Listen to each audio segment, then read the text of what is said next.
I am ready! GMA Road Watch, serbisyong totoo ng GMA News.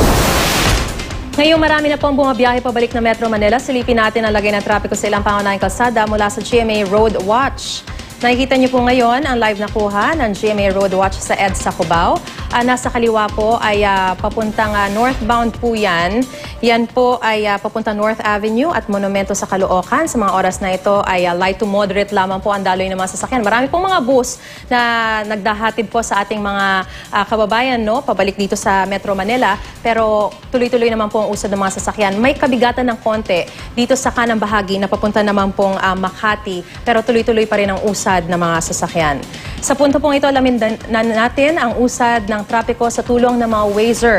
Sa EDSA Magallanes, makikita po natin, naku, napakarami na pong icons, ano? Ibig sabihin po niyan, marami pong mga Wazers tayo na nagre-report ng sitwasyon ng daloy ng trapiko dyan po sa EDSA Magallanes. Yan pong araw na yan, napakana na diagonal, papunta po yan mula Magallanes to Ayala. Makikita nyo po, ang kulay ng lane ay kulay pula. Ibig sabihin po niyan, mabigat na po ang daloy ng mga sasakyan dyan sa lugar na yan. At kung makikita po natin, nasa 24 kilometers per hour po ang average speed ng mga sasakyan dyan sa lugar na yan. Marami rin pong mga icons na nagpapakita po na dikit-dikit yung mga sasakyan. Ibig sabihin po niyan, bumper to bumper po yung mga sasakyan sa mga areas na yon.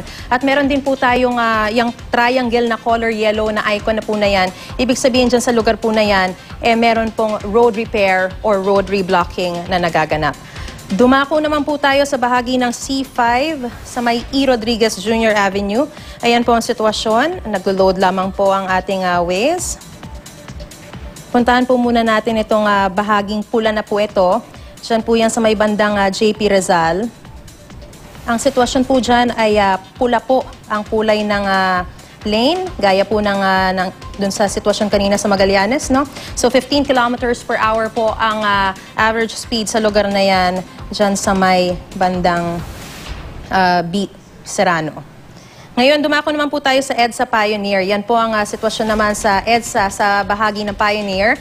At paakyat po yung arrow na yan, magmula po yan sa Pioneer papuntang Shaw Boulevard. Gaya po ng mga naunang sitwasyon kanina, pula rin po ang lane dyan sa lugar na yan. Ibig sabihin, mabagal po ang daloy ng mga sasakyan. Makikita po natin, 20 kilometers per hour lamang ang average speed at meron din pong mga triangle na sign o icon na color yellow. Ibig sabihin po niyan may ginagawang mga kalsada, road reblocking or road repair sa naturang lugar. Kaya para po sa mga kababayan natin na nais maiwasan yung aberya o yung mabigat na daloy ng mga sasakyan, iwasan na po muna natin ang mabibigat na mga daloy ng mga sasakyan dito sa mga kalsadang nabanggit. Ito po ang latest mula sa GMA Road Watch. Para sa iba pang traffic update, bisitahin ang www.imready.ph at ang social media accounts ng IamReadyPH. Maaari nyo rin pong i-download ang Waze application sa inyong smartphone at sumama sa lumalaking Wazer community na ready maghatid na real-time traffic situation habang kayo'y on the road. Magplano para sigurado, I Am Ready, serbisyong totoo ng GMA News.